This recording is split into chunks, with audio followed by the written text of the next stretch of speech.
ಒಂದು ಸಾಂಗ್ ಕೂಡ ಬಿಡುಗಡೆ ಆಗಿದೆ. ಯೂಟ್ಯೂಬಲ್ಲಿ ಅವರು ಕೂಡ ಆಲ್ಬಮನ್ನು ಅವರ ಸಾಹಿತ್ಯದಲ್ಲಿ ಮಾಡಿದ್ದಾರೆ.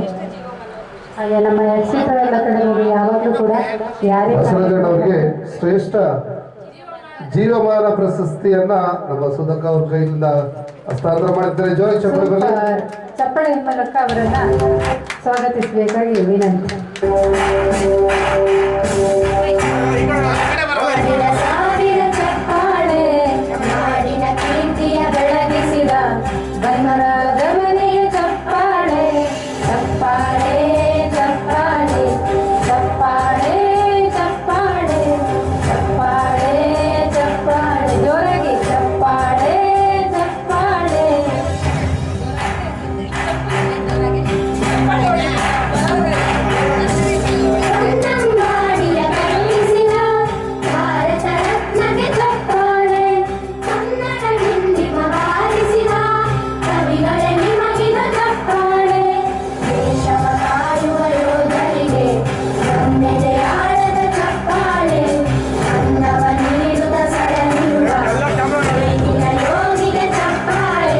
ಸನ್ಮಾನಗಳು ಹಾಗೆಯೇ ಗೊತ್ತಿದ್ದರೆ ಸಿಗೋಂಥವು ಇವೆಲ್ಲ.